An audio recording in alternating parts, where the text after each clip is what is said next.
ಎಲ್ಲಿಂದು ಕಂಟಲ್ಲಿಂದ್ರಿ sir. ತಾಂಡ ಹಾಂ sir. ಯಾವ ತಾಂಡ ಅಂದ್ರೆ ತೆಲಂಗಾಣ ಬಾರ್ಡರ್ ಸರ್ ಇಲ್ಲಿ. ಬಾರ್ಡರ್ ಅದೇನು ರೋಜ್ ಹಿಂಗೆ ಸರ್ ಮುಂಜಾನೆ 6 ಗಂಟೆ ಕೇಳಬೇಕು, ಸಾಯಂಕಾಲ 6 ಗಂಟೆ ತನಕ ನೀರು ಹೊಡಿಬೇಕಾಗ್ತದೆ ಸರ್. ಹಾಂ ಹಾಂ ದನ ಕರುಗಳೆಲ್ಲ ದನ ಕರುಗಳು ಹೊಡ್ಕೊಂಡು ಹೋಗ್ಬೇಕಾಗ್ತದೆ ಸರ್. ಹೆಣ್ಮಕ್ಳು ನೋಡಿ ಸರ್ ನೀರು ಬೀರೆಲ್ಲ ಮನೆಗೆ ಅಡಿಗೆ ಮಾಡಬೇಕು, ಯಾಕೆ ಹೋಗ್ಬೇಕು ಅವ್ರು ಸರ್. ಇವೆಲ್ಲ ಅಲ್ಲಿಂದ ತರತ್ತ ತಾಂಡಲಿಂದ ದನ ಕರುಗಳು ಭೀ ಅಲ್ಲಿಂದ. ದನ ಕರುಗಳು ಅಲ್ಲಿದೆ ಸರ್. ಹಾಂ ಹಾಂ ಹೆಣ್ಮಕ್ಳೆಲ್ಲ ಊಟ ಯಾಕೆ ಮಾಡಬೇಕು ಸಮಸ್ಯೆ ನಡೀತದೆ ಸರ್.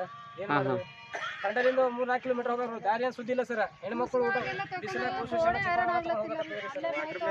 ವಾಟರ್ ಮೇಲೆ ನೀರು ಬಿಡೋಗಂಟ ಸರ್. ನೀರು ಬಿಡೋದು 2 ದಿವಸ 10 ದಿವಸ ನೀರು ಬಿಡ್ತಾನೆ ಸರ್. ಅವ್ನ ಮನೆಗ ದೊಡ್ಡ ಪೈಪ್ಲೈನ್ ಕಲೆಕ್ಷನ್ ಮಾಡ್ಕೊಂಡ್ರಿ ಸರ್. ಆ ಮನೆ ಹೌದಲ್ಲ ಅವದೇ ನೀರು ತಂದು ಬಿಡ್ತಾರೆ. ಆನ್ ಮಾಡಿದ್ರೆ ನೀರು ಮನೆ ಬಂದು ಬಿಡ್ತಾರೆ ಸರ್. ಅವ್ರ ಮನೆ ಊರಿಗೆ ಮಂದಿ ನೀರು ಹೊಂಟವ್ರ ಮನೆ ನೀರು ಯಾರು ಬರೋದು ಸಾಧ್ಯ ಇಲ್ಲ ಸರ್. ಅವ್ರು ನೀರು ಹೊಂಟವ್ರು ಸರ್, ಅವ್ರಿಗೆ ಬರ್ತಾರೆ.